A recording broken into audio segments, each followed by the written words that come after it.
שלום, כאן ארי גולדוואג. אתם מקשיבים לשיעור משיח פודקאסט ה-17, וזה על העניין של שנת ה-48, שנת 67, והקשר בינו לבין השנה הנוכחי, תשפ"ד, 2024. ולפני שאני מתחיל, אני רוצה להודיע שבכוונה מדובר פה בשיעור ה-17, וכמובן יש 16 שיעורים שלפני זה, שברוך השם אני 16 שנה, אני עושה שיעורים על הפרשה ועל כל מיני עניינים, כל שבוע על הפרשה, על ענייני ביטחון, ענייני אמונה, וגם ענייני המשיח, וכל פעם אני מוסר אותם באנגלית, אפשר לראות אותם, לצפות בהם, וזה הפעם הראשון שאני מוציא משהו בעברית, ויש סיבה מאוד חשובה. יש לי דוד שגר בסדרות, ועכשיו נמצא בסדרות, ואשתו, לא עלינו, הבן שלה, שהוא היה שוטר, נהרג בשביל אוקטובר, ואת השיעור הזה שאני אומר עכשיו, שאני אמסור עכשיו, אני אמרתי את זה לדוד שלי, וזה מאוד חיזק אותו. אמרתי את זה לעוד אחד, גם עכשיו הוצאתי את זה באנגלית, זה שמעו אותו מעל 5,000 פעמים ביוטיוב שלי, וכמה אלפי פעמים במקומות אחרים. והרגשתי שזה משהו מאוד חשוב, ואני אומר פה חידושים, אבל האמת היא שזה פשוט, אם מסתכלים על מה שקורה, עם מבט יותר מעל, כאילו, בשקפה יותר גדולה, אפשר לראות דברים מאוד מעניינים. אני אצטט מהמרשה בסנהדרין בדף י"ב, אני אצטט מהמרשה במועד קטן בדף כ"ח. אני מאוד ממליץ שתראו את המקורות ההם. אני אגיד כמה דברים מעצמי, ואני גם אגיד כמה דברים שהם דברים פשוטים, אבל לא כולם כאילו, לא פשוט לתפוס, אלא אם כן מסתכלים על זה עם עיניים פקוחות. מה הצד השווה בין שנת 48, היינו תש"ח, 67, תשכ"ז, השנה הנוכחית, תשפ"ד, 2024, וגם שנת 2005, תשס"ה, שהיה גירוש מגוש קטיף. אם נחשוב על זה, נראה, פעם שמתי לב, בין 48 ל-67, זה 19 שנה. וגם פה, בין 2005 לעכשיו, תשס"ה עד תשפ"ד, זה 19 שנה. אז מה העניין של 19 שנה? אז יש עניין של המחזור של השנות העיבור, 19 שנה. כל 19 שנה יש לנו מחזור, כי השנה שלנו, השנה העברי, היא שנה של פחות ימים, בערך 10 ימים פחות משנת הלועזי. אז כל 3 או 2 שנה, אנחנו מעברים את השנה, מוסיפים עוד חודש, שאנחנו יודעים שזה אדר ב'. זה קורה 7 פעמים, תקשיבו טוב, זה קורה 7 פעמים כל 19 שנה. אז יש לנו מחזור הזה, אז זה מעניין שכל 19 שנה, יש לנו 7 שנות העיבור. מה העניין של שנות העיבור? מה קורה? זה דבר פשוט כדי שיהיה מאוזן, לא כמו הערבים שיש להם לוח שכל שנה, השנה הולך ונהיה יותר מוקדם. אז יש משהו שנקרא סוד העיבור, ואני לא אכנס לכל העניינים, אבל אני אביא לכם, אני אצטט לכם את המרשה בסנהדרין בדף י"ב, ששם מדבר על העניין של שנת העיבור. מתי זה הזמן הכי מאוחר שאפשר לעשות שנת העיבור? אם כבר נהיה ניסן אז אסור. ואנחנו מדברים על הזמן לפני שחז"ל עשו את הלוח שלנו, שיהיה כמו שאנחנו יודעים את זה, שהכל קבוע, ולפני זה היה בית דין שקובע אם השנה הנוכחי או השנה הבאה יהיה שנת עיבור. אז הזמן הכי מאוחר שאפשר זה לפני ניסן, באדר א', לעשות את החודש הבא להיות אדר ב'. אבל הגמרא אומרת, מתי זה הזמן הכי מוקדם שאפשר? אז הגמרא אומרת שזה באב של שנה שלפני. זאת אומרת, אנחנו עכשיו בשנת העיבור. באב, לפני 3 חודשים, היו כבר יכולים לעשות את השנה הזה שנת עיבור. מה זה אומר? מה העניין? אז המהרש"א שם מדבר באריכות על כל מיני דברים מעניינים. יש סיפור בגמרא, אני לא אכנס לסיפור עצמו, אני רק אגיד כמה דברים שהמהרש"א אומר. הוא אומר שהוא מדבר על העניין של משיח בן יוסף, על משיח בן דוד, על ישמעאל, על עשיו. הוא אומר לנו דברים מאוד מעניינים ומאוד נוגעים לנו. תשמעו טוב טוב עד הסוף. תשמעו ולא תאמינו מה שתשמעו. המהרש"א אומר שאב זה זמן שמשיח בן יוסף עובד בתוך העולם של ישמעאל. מה ההבדל? תחשוב על זה שנייה, אבל אני רוצה לצטט משהו אחר מהמהרש"א. מה ההבדל בין ישמעאל לנו? אנחנו יודעים שלישמעאל יש 12 נשיאים, אומר המהרש"א. כנגד זה אני אומר, יש להם 12 חודשים. רק 12 חודשים. המהרש"א אומר, אבל לנו יש 13 שבטים. מה זה 13 שבטים? אנחנו יודעים שיש רק 12. אבל אנחנו מוצאים בתורה שכל פעם שאנחנו מדברים על יוסף כשתי שבטים, מנשה ואפרים, כשזה נחלק לשתיים, אז אנחנו לא מונים את לוי. וכל פעם שאנחנו מונים את לוי, אז אנחנו מונים את יוסף לאחד. מה זאת אומרת? יש לנו באמת 12 שבטים, אבל יש לנו את ה-13. איפה עוד יש לנו את ה-12 ו-13? אומר המהרש"א, יש לנו את אדר ב'. יש לנו בדרך כלל 12 חודשים, וה-13, שזה העניין הנוסף, העניין הכולל, 13 זה הגימטריה של המילה אחד. זה עניין של הכולל, אחד זה בגימטריה 13, יש לעם ישראל את זה. אז יש לנו את ה-13, האדר ב'. מעניין מאוד, אומר המהרש"א, אדר ב', מה המזל של אדר? מזל דגים. מה כתוב בברכה של יעקב אבינו לבנים של יוסף הצדיק, מנשה ואפרים, שמחה אלוקים כאפרים וכמנשה, כן? המלאך הגואל אותי, וידגו לרוב שהבנים של יוסף כמו החודש של אדר, הם קשורים לעניין של דג. אני לא אכנס לגמרי לעניין של דג, אבל הוא מתחת למים, הוא נמצא שם, יש פרייה ורבייה שלהם שזה מאוד, שזה בחשאי, זה במקום חשאי. יוסף קשור, מנשה ואפרים, ה-13 קשור לאדר. נחזור למה שאמרנו מקודם. משיח בן יוסף מתחיל לעבוד באב. למה באב? והוא עובד איפה? בישמעאל. למה? אומר המהרש"א? כי אב זה הזמן שעשיו חושב שיש לו את הכוח. למה? כשהוא חרב את בית המקדש באב. אז משיח בן יוסף בחשאי מתחיל לעבוד שם. מה זה אומר? מה העניין? מה זה קשור אלינו? תשמעו משהו. וזה אני שמתי לב לזה, אוקיי? מאב. בואו נתחיל מאב. כמה חודשים יש בעיבור? שנת העיבור. מה זה העניין של שנת העיבור?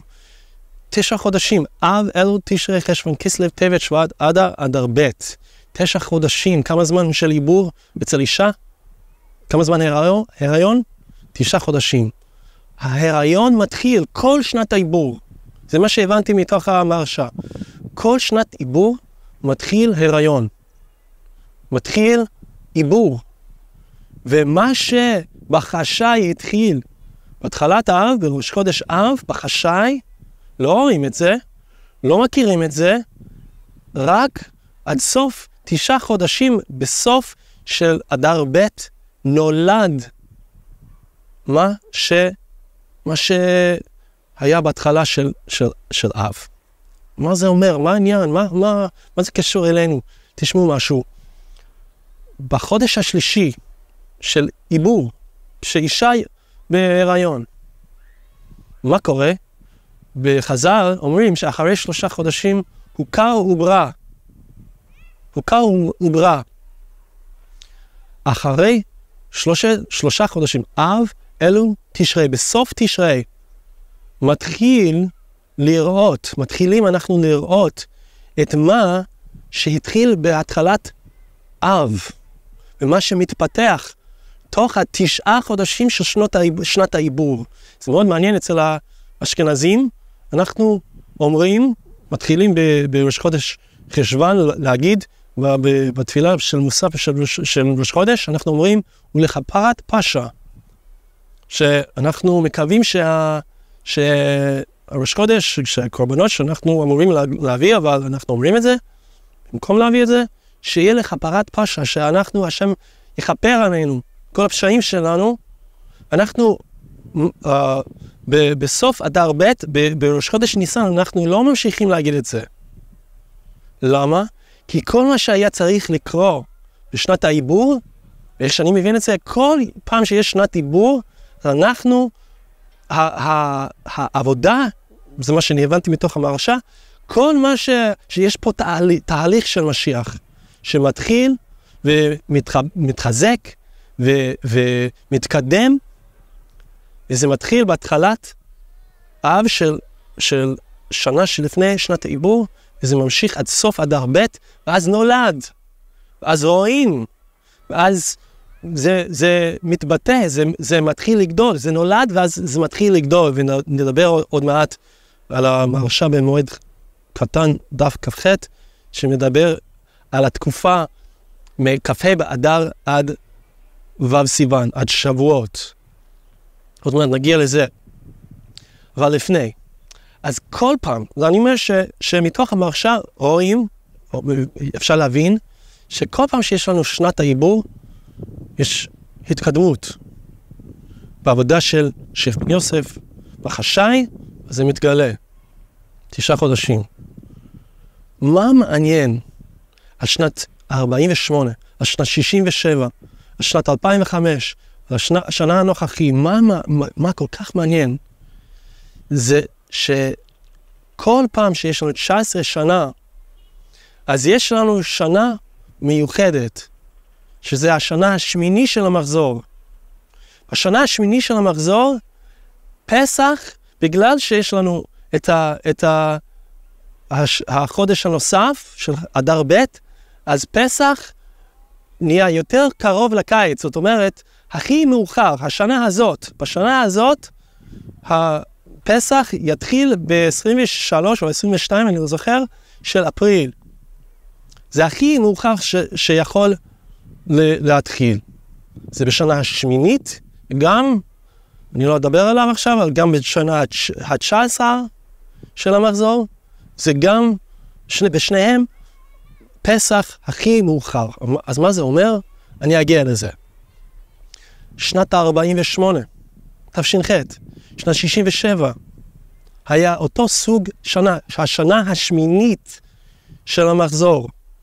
אנחנו תמיד שומעים על בשביעית, בשישית, שביעית, שמינית, ממוצאי שביעית. אני לא יודע אם זה מסביר את זה. אני לא רוצה לנחש, אני לא פה, אני רק אומר דברים שאפשר לראות אותם ולחשוב עליהם, ומי יודע איך זה יתבטא. אני רק מביא לעיניכם את הדברים, אתם יכולים לדון בעצמכם. אז 48 היה, תש"ח, תשכ"ז, 67, 2005. אגב, 86 גם היה, וזה היה שנה של יונתן פולארד, גם, דרך אגב, 1492, גירוש ספרד, וגם מתי שקולומבוס מצא את ארצות הברית, זה היה גם באמריקה, גם היה באותו סוג שנה. אז מה? אז 2005 וגם השנה הנוכחי.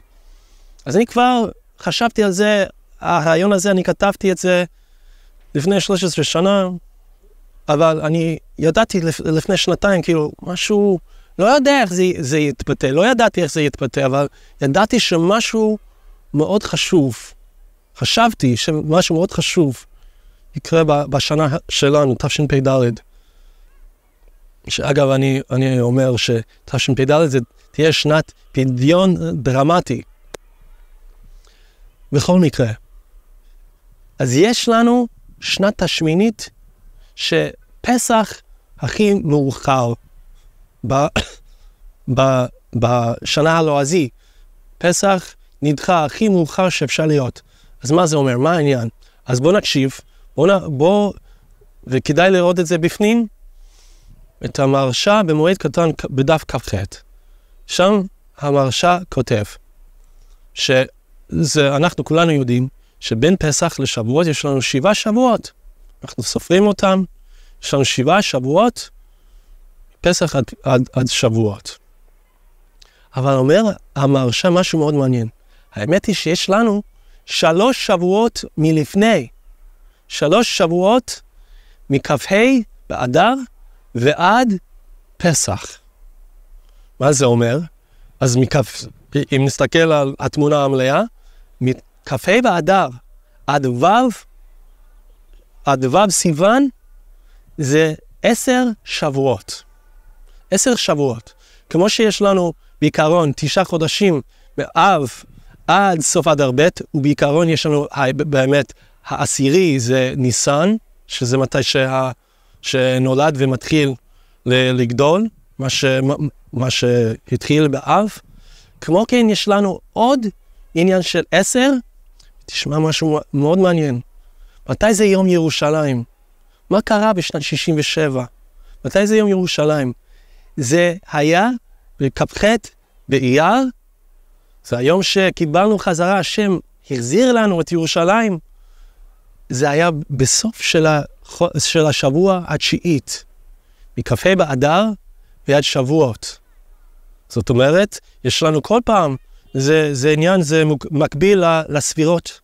זה גם מסביר למה 3 הראשונות, אב אלול תשרי, וגם מכ"ה באדר ועד ט"ו בניסן, למה הם כאילו לא רואים אותם? כי בספירות יש לנו כתר, חכמה, בינה. יש לנו את הדברים שנמצאים פה בראש. לא רואים את המחשבות, לא רואים את ההתחלה. רק זה מתחיל להתבטא, חסד, גבורה, תפארת וכו'. אבל תשמע משהו מדהים. בשנת 67, משהו נולד בסוף אדר ב', וזה התחיל לגדול, עד כ"ח באייר, שזה 9 שבועות מכ"ה באדר. ואני רוצה להגיד, אז כל פעם, האמת, תחשבו על זה, כל פעם שיש לנו את המספר הזה של 10 שבועות, 70 יום, מכ"ה באדר עד ו' בניסן. כ"ה באדר זה יום שהשם ברא את העולם. יש מחלוקת על זה בראש השנה, בדף י"א, אבל זה שיטה אחת, יום שנברא העולם. ואז זה התחלה, זה הרעיון. אבל חיכה, יום השישי, חז"ל אומרים, יום השישי זה ו' בסיוון, שהעולם תלוי ועומד עד שיקבלו עם ישראל את התורה, בו' בסיוון. אז יום כ"ה באדר זה המחשבה, לברוא את העולם, אבל זה תלוי ועומד עד ו' בסיוון, שזה מתי שמוחלט, שעם ישראל מקבל את התורה, והעולם מתקיים. זה התחלה וסוף. כל פעם שיש לנו 70 יום, איפה עוד יש לנו 70 יום? תשמע משהו מדהים. יש לנו 70 יום מכל יום של סוכות, כל יום של חנוכה. 70 יום. 70 יום. סוכות קשור לחנוכה. תחשוב על זה, מה זה אומר מבחינה, זאת חנוכה, זה יום האחרון, זה קשור לשמיני עצרת.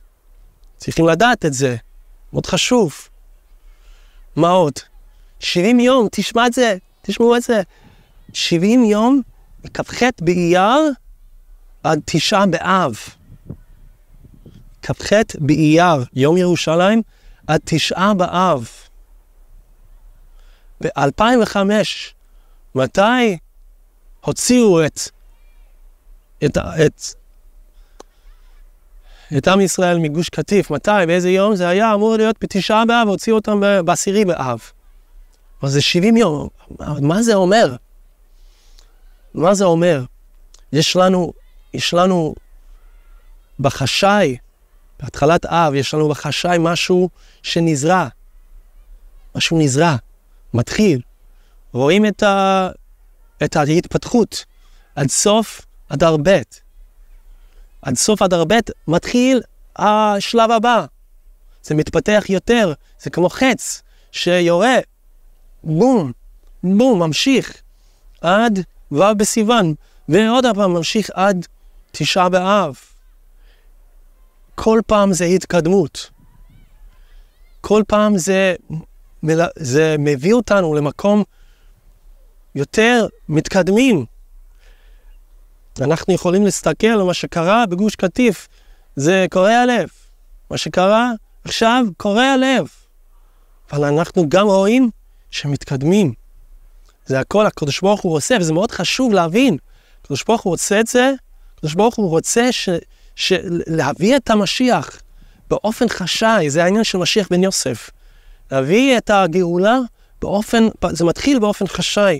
זה רק מתגלה, מתחיל להתגלות באופן ניסית יותר עם התקופה של משיח בן דוד, שבעזרת השם נגיע אליו, אבל אנחנו עדיין בתקופה של משיח בן יוסף, שהכל נעשה בחשאי. אז מה? אז מה יוצא מזה? אז מה רואים מזה? מה השורה התחתונה של זה? אנחנו צריכים להבין שהקדוש ברוך הוא יש לו תוכנית. יש לו תוכנית, הכל מסודר. הכל, הקדוש ברוך הוא תכנן מקודם. לפני 5,783 שנה, 84 שנה. הכל מתוכנן, ואני רוצה גם, נזכר לי, שזה מאוד מעניין, מתי בית המקדש נהרס? מתי חורבן בית המקדש אומרים בשנת 70, גם יש שסוברים שהיה בשנת 68. זה אומר, אם נספור מ-68 שחרב בית המקדש, עד מתי שהוחזר ירושלים לידי עם ישראל, זה היה 1,900 שנה. זאת אומרת, 100 פעמים של המחזור הזה של 19 שנה. שזה אומר, כל פעם שיש לנו את ה-19 שנה הזה, יש לנו 7 פעמים של שנת העיבור שמקדם את הגאולה, שהתוכנית של הקדוש ברוך הוא מתקדם. אנחנו צריכים להבין שהקדוש ברוך הוא אחראי על הכל. כל מה שאנחנו רואים, מסתכלים עליו, זה, באנגלית אומרים פאפטס, זה בובות. זה בובות. השם הוא זה שמביא עלינו את כל הטוב, רוצה להביא עלינו. זה מאוד מפורסם, המדרש ילקוט שמוינים בפרק סמך, כולם אומרים את זה עכשיו, אני מתעסק בעניין של משיח הרבה שנים, מעל 15, משהו כמו 15 שנה. וזה מאוד מפורסם שכתוב בשנה שמלך המשיח בא, ואגב, מאוד חשוב, אם תסתכל שם זה מדובר על משיח בן יוסף, לא על משיח בן דוד. בשנה שמלך המשיח בא, כל אומות העולם מתגרים זה בזה. מלך פרס מתגרה במלך ערב. והולך מלך ערב, תשמעו, יש פה שתי גרסאות, הולך מלך ערב, מלך פרס, אנחנו יודעים מי זה, מלך איראן, חמני, מלך ערב, יכול להיות שזה מלך של סעודי, הולך מלך ערב ונוטל עצה, ליטול עצה, ממלך ארם כתוב, ארם. אז הצנזורים היו משנים כל פעם את מילת אדום לארם. אז בדרך כלל יכול להיות שזה אדום, וגם יכול להיות שזה ארם. מי זה ארם? אברהם אבינו, נקרא אברהם בהתחלה, ואז אברהם. הוא מתחיל להיות אב ארם. אז לפעמים ארם, וזה נמצא במקומות אחרים גם, לפעמים ארם זה עם ישראל. הולך מלך ערב, ליטול עצה ממלך ארם או אדום. וחוזר מלך פרס, צריך לדייק. זה תגובה. חוזר מלך פרס, הוא מחריב את כל העולם. זה תגובה לזה שהמלך הערבי הלך להתייעץ, אולי לעשות שלום, הסכם שלום, עם מלך ארם, עם עם ישראל, או עם מלך אדום. וכל אומות העולם מתרעשים ומתבעלים, ואוחזים אותם כצירי הלידה. וגם עם ישראל, כתוב שהם מתרעשים ומתבעלים, ואומרים להיכן נבוא ונלך. אבל מה הסוף?